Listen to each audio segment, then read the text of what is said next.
I wonder how many of you who are watching this video are book lovers just like I am. Something has brought you to this video.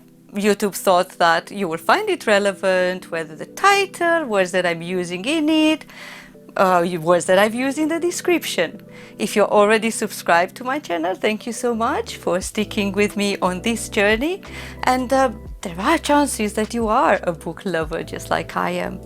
But we're not going to talk today only about books. We're going to talk about these places that just are keepers of treasures of mind and soul, where we can go and borrow books so that we don't just swamp our living space with them. Still have lots of them, but yeah, you do need a space in your home for a bed, for a sofa, for other things. So you can't only have bookshelves in your own home, even if you're a book lover.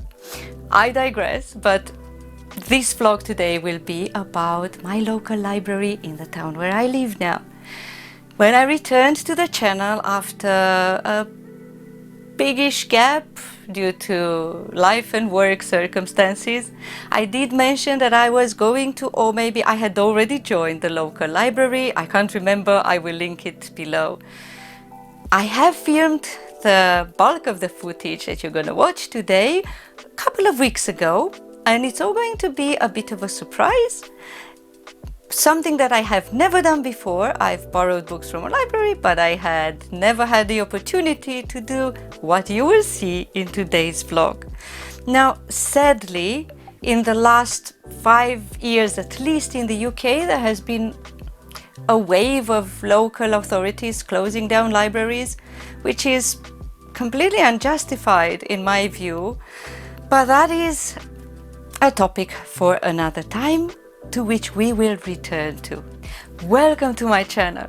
My name is Catalina George. I'm a vlogger and a writer, and here I publish vlogs about traveling, about my Romanian heritage, and about lifestyle. Now, this is a vlog about lifestyle, about book lovers and the way that we support libraries, because they do give us the opportunity to refresh our trove of books without having to store them in our house, like I already said. I have a long history with using libraries since I was a child. I even remember the primary school in the village where I grew up with my parents. It wasn't a small village, but I think the school was pretty small in communist Romania, but I still went to the library there and I borrowed some books. Then when I moved to the big city in my region, to Timișoara in the west of Romania, I joined the county and the city library for children, and this is quite a sweet memory for me, because after a couple of years of being a very passionate and dedicated reader, I got invited to an award ceremony for the kids of my age who have read the biggest number of books borrowed from the library. And that was pretty sweet. That was lovely, to be appreciated for your hobby, to be appreciated for something you do out of passion and not for any other gain. And I remember the ceremony, I recited a part of a Romanian epical poem, romantic poem by our national poet, Mihai Eminescu. And a lot of the books that I was reading back then were, some of them were history, but a lot of them were sci-fi books for children, most of them by Russian authors. So the love of sci-fi goes back as far as my love for libraries. Now I do plan to be a little bit more disciplined in my reading, so that I do start to get books from the library, because, as I said already in this vlog, they need supporting.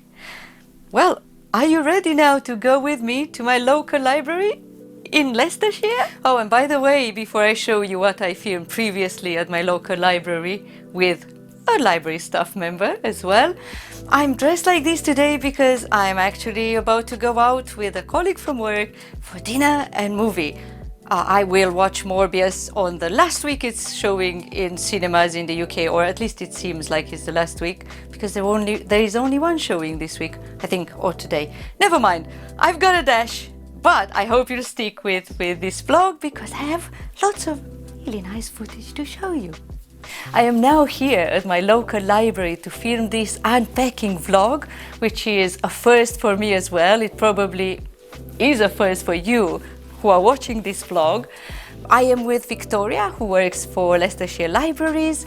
I connected with her through the people who are staffing the library during the staffing hours, because now there is a new system where you have people at the front desk helping, but also you can come and take the books and bring them back and just look around during unstaffed hours, which I think is really, really nice because it gives flexibility. And yeah, if you don't want to interact with people, you just don't.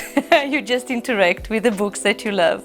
But without any further digressions, let's see what the library has got today in the new box of goodies. Victoria, we've got a box of new books here today. Do you know what's in it already? I don't. This is a surprise to me. We get deliveries a couple of times a week sometimes from our Askew's supplier who supplies all of our library books, and we're always looking into the boxes and getting really excited because they're all brand new books. So we really enjoy opening these boxes.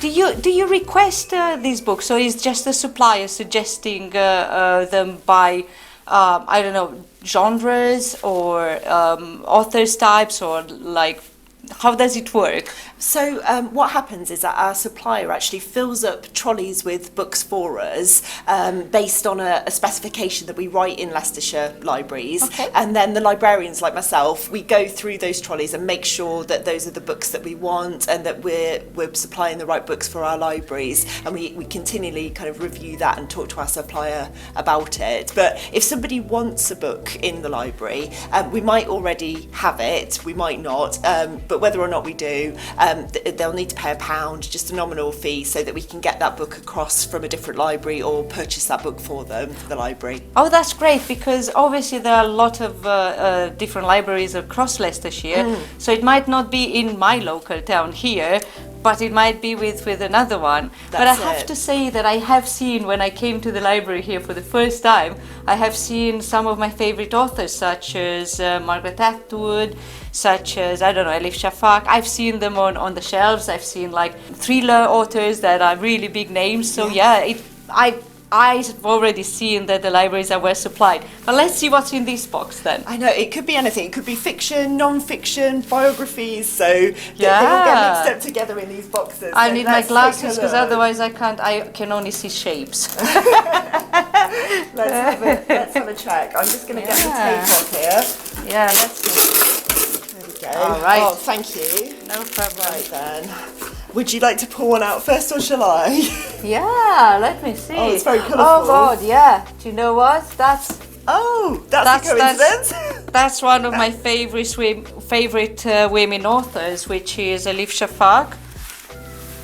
There we are, and these are all new books. Brand new, yes. Absolutely. I haven't even heard about this book. I have read one of her books, the recent ones, last year, which I bought at Hay Festival in 2019. Like, everything happened in 2019 and now it's starting to happen again. So yeah, I can completely recommend Elif Shafak. Have you read her book? I haven't read those, no. But I love the cover, like the blue and the yellow, it's very striking, isn't it? It makes you want to pick it up. Absolutely, and it's interesting because I think she does have a lot of this mix of colors, but when you think, because she's a Turkish British author, and blues are so prevalent in all like Turkish design and all of that, and yellow. Yes. But she writes a lot about women, and she writes a lot about sometimes pretty tragical situations in which women are, such as previous book that I read from her was about a prostitute that's killed in Istanbul,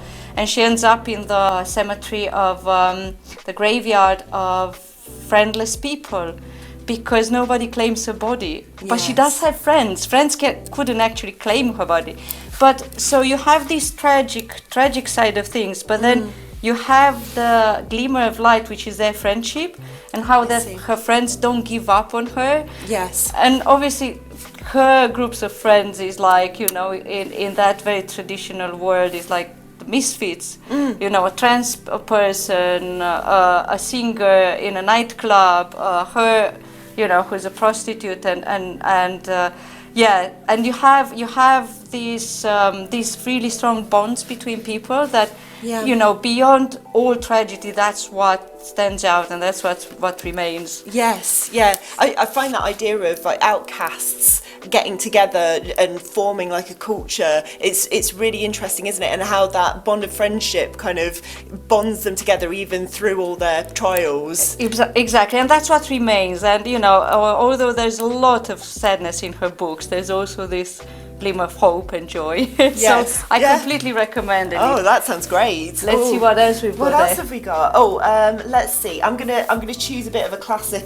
Well, classic author anyway. It's M.C. Beaton's Death of a Green-Eyed Monster. Oh, There okay. you go. Nice. So I don't know if you've read any M.C. Beaton. I haven't, so you can introduce me to them. So it's a kind of a cosy crime usually, and this one, it sounds like no one in Lochdub expects Dorothy to stay for long. She is, after all, entirely unsuitable. She's an uptown girl used to a fancy lifestyle in the big city of Glasgow, and she'll never fit in. So it sounds like someone's headed to a country estate to find themselves, or maybe find out more, or stay there for a holiday, and then probably some kind of dastardly crime is going to occur that needs to be solved. It's funny because I'm thinking of maybe having a holiday in Glasgow this summer. Are you? Yeah, and it's I like the title because it makes me think, has it got anything to do with a cat? There's a cat on the cover. Oh yes. So yeah, is the green-eyed monster the cat, or are we talking about jealousy? Yeah, or maybe the cat will help solve the crime. I mean, it's MC Beaton, so that could happen. But I always like reading books set in places that I'm going on holiday or where I am. It's really interesting, isn't it, to kind of be able to picture it so vividly because you've either been there or you're in that location at the time. It adds a real sense of place and drama. Exactly, absolutely. I mean, if I read a book that's got something to do with Glasgow and I'll go there, I'll certainly think about the book, absolutely. Yeah. Let's see, what else have we got there? We've got a little bit of what looks like historical fiction. I think so, yes. Yeah.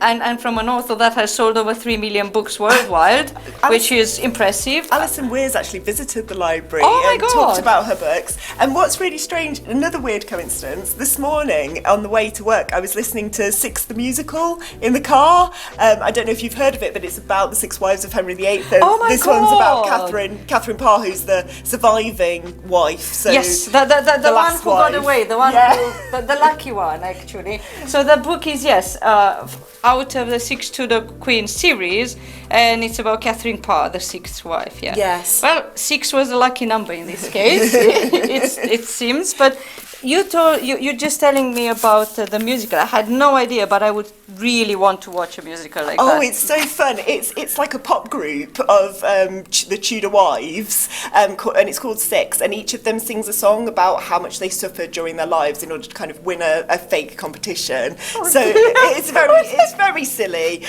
But this one, Catherine Parr, you do learn a lot more about the wives because Catherine Parr is actually a writer, and in her song she says, I wrote books and songs and meditations, but the only thing she's remembered for is caring for Henry VIII.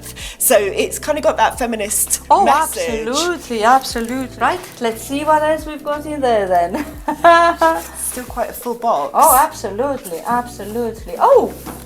Oh, this is something that a lot of people, maybe not many people necessarily have known the series. I don't know. I didn't read any of the series, but it's one of the James Bourne series. Oh, I see.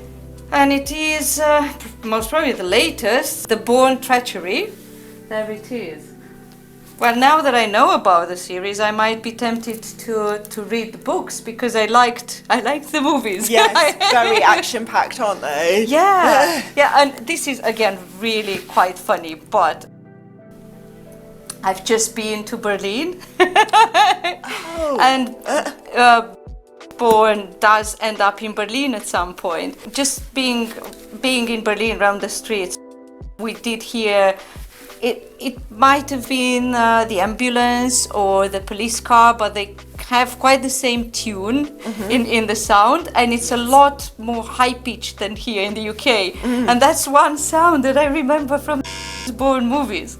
Of course. and my friend was like, "Oh my god, that's so loud." I was like, "Yeah, that's a Berlin emergency sound for you." Can recognise it anywhere. Absolutely, yeah. Let's see what else let me we've take got. a look. Oh yes, so this is one that I've seen before in some other libraries. So Sandra Brown's Blind Tiger. This is a adventure crime thriller by the looks of it. It's set in 1920s Texas, and it's about it's set in the Prohibition. Tragic events and betrayed trust have left Laurel Plummer alone and destitute, with few wage-earning opportunities open to women. She boldly enters an industry rife with danger and dominated by the men of the town.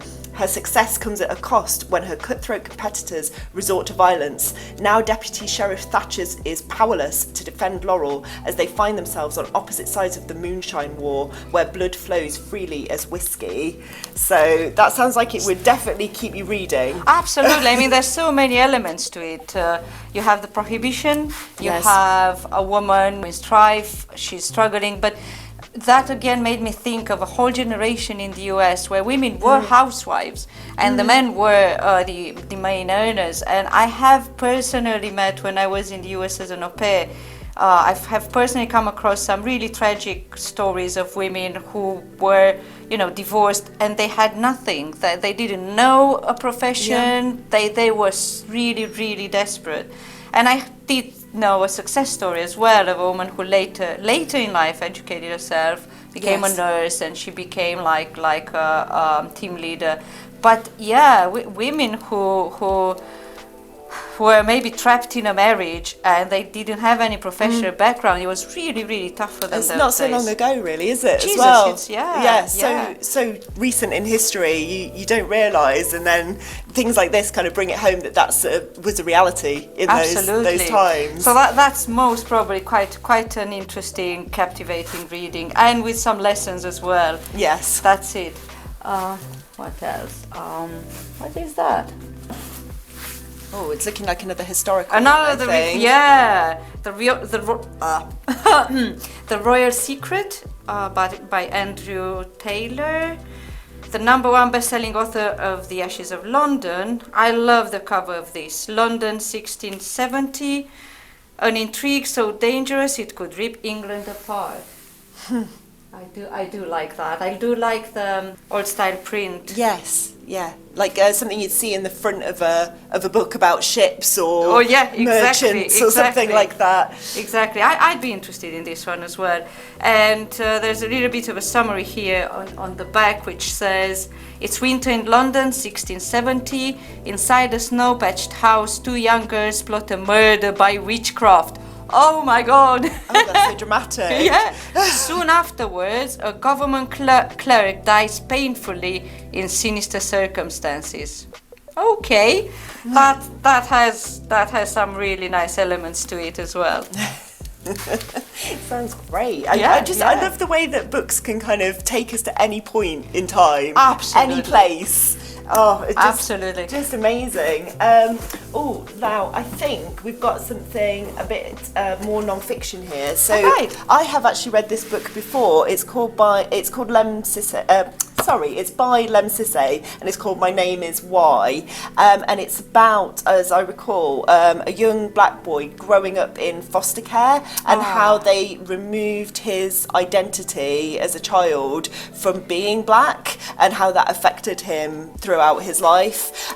They obviously thought that they were doing the right thing, but at the time, but obviously removing someone's identity like that is not healthy for them. So, and he never really knew his mother, but only found out about her later. Yeah. So it's just it kind of takes you out of anything beyond my experience, and it's just really good to learn about how other people's lives were and how that's affected their thinking and how they feel about it now as well. So worth a read, and quite a little read as well. Yeah. An easy read, but it's got parts in it that they actually quote from the letters and things that were sent by social workers and things like that, so you can actually get a real insight into this person's history and what they thought at the time. It's quite a recurring story as well, because I know only a year or a couple of years ago there was a big story in the media in Canada where they discovered these schools where they took native kids to educate them, but basically to westernize them. Right. And they just wiped out all of their native culture, and it was quite a big tragedy, because a lot of these children were actually not properly cared for, and they have discovered, like, I mean, it's a lot more serious than this, but it's, you know, it talks about a history with deep roots of mismanaging situations like that, because they've discovered hundreds of graves of these kids who actually died. So all of these are lessons from history that we need to keep with us. For sure. Would you like to take a look at some more books? I think we've got a few more left in here, actually. Yeah. Well, that looks like a really interesting cover. Very, very nice and colourful. I'm going to take a sweep over all of these books later on, and it's called Wahala, and the description says, a funny, tragic, piercing portrait of modern women and friendship. I'm all for it. I have to say that in recent years, since I've been more socially active, because it takes time when you move countries. I'm here in the UK, having come from Romania. It takes time to adapt, to find a social circle and all, but now I found them, and I'm going through a time of my life where I have wonderful friends, and that makes so much of just, you know, the joy of life for me right now. So I would be so interested in that. I love the neon colours. Oh God, yeah. It just makes you want to pick it up, that one. Yeah, and also the person on the cover is of a darker skin as well. Yes. So I'm sure it's probably quite diversity with the characters, and that's something I always like. Yeah. Okay, let's see now. I think. Oh yes, I've got something very light here actually. Right. It is 5 Minute Mum on the Go. So this is a non-fiction book.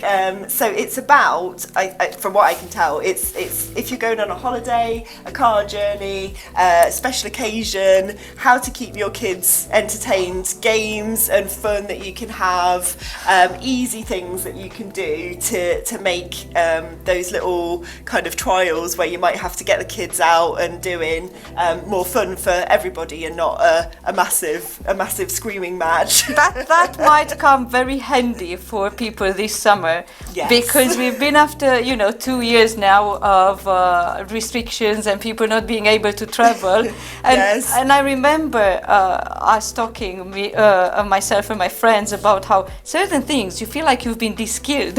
Yes.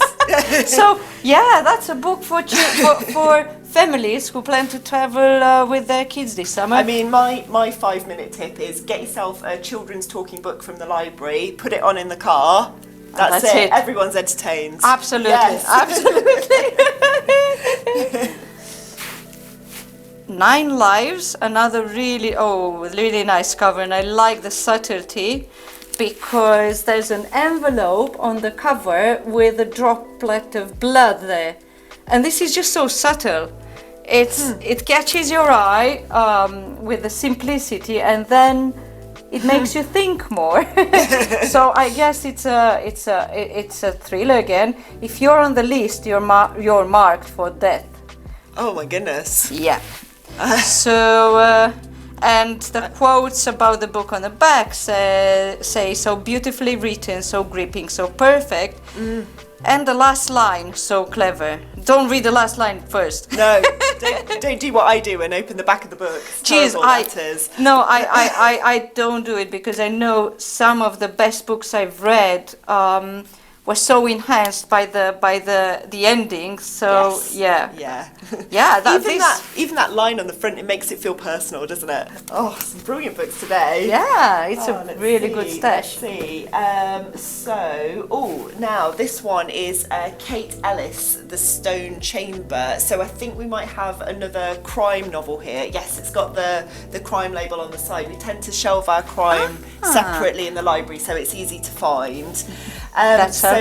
Oh, this is the winner of the CWA Dagger in the Library Award as well. So this is bound to be really good if you're into crime.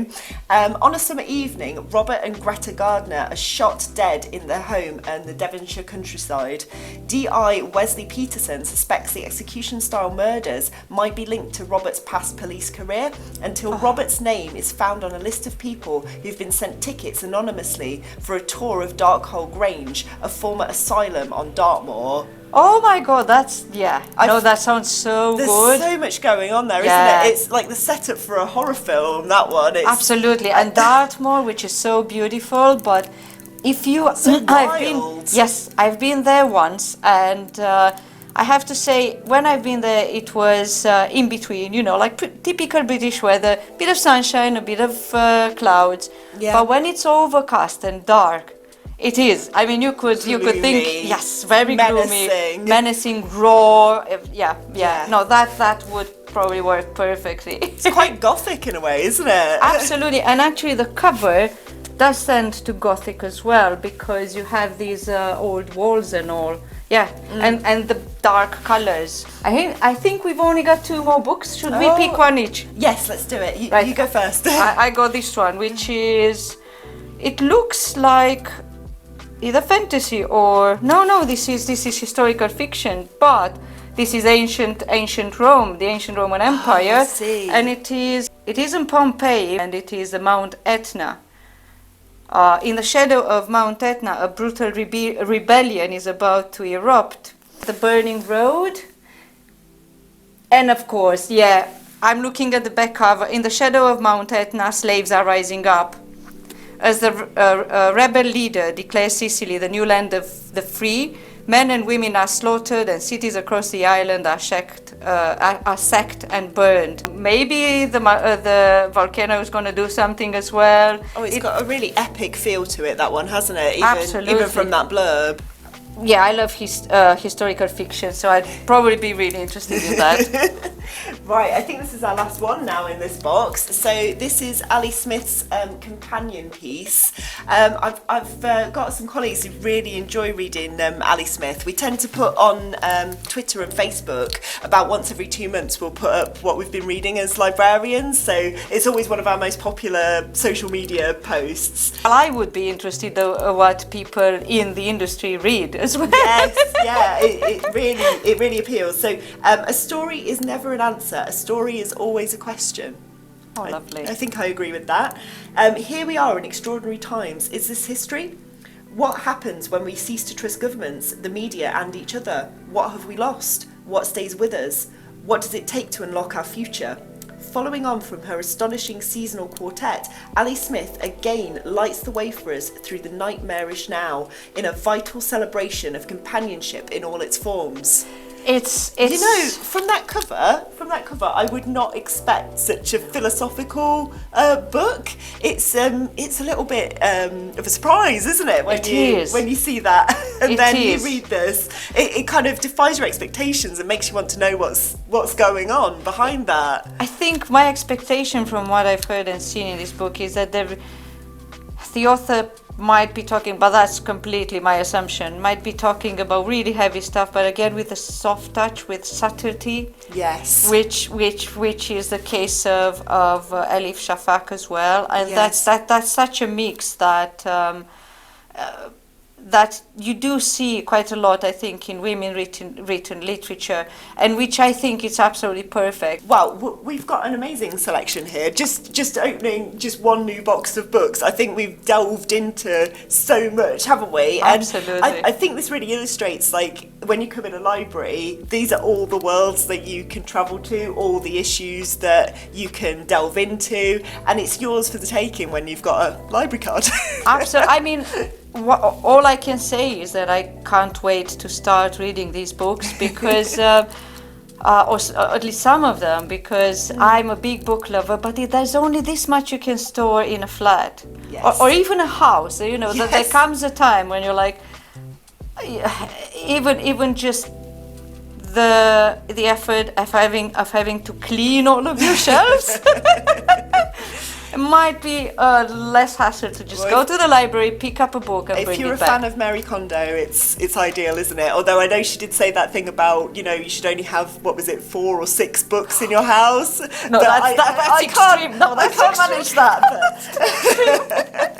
Well, this is brilliant. I'm going to just show the books a little bit and also sweep through the library. And thank you so much for today. Oh, thank you so much. It's been so much fun doing this with you. I've really enjoyed myself. Me too. Thank you.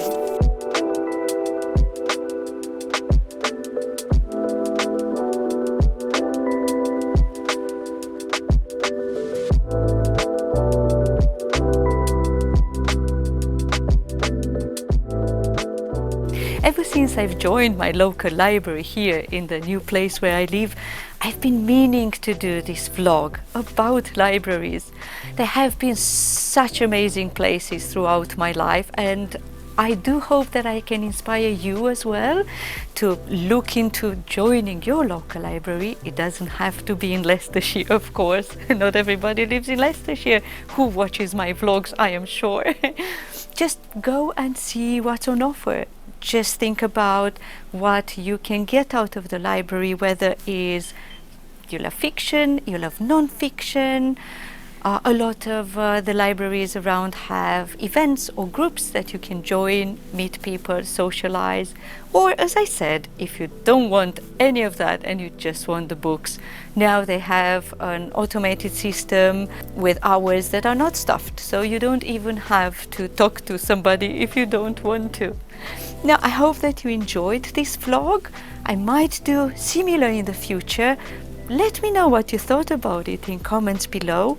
Let me know if you are a fan of libraries, if you are a reader, and what do you prefer, getting your own books, borrowing, both, a mix of both, and balancing storing your own books with reading more than you can store. As I said, I hope you enjoyed watching this vlog. If you did, give me a thumbs up so that YouTube knows that you liked it and will show it to more people. Also, if you haven't done so yet, remember to subscribe to my channel. If you are a subscriber, thank you very much. Let me know what else you would like to watch. Until next time then, ciao for now.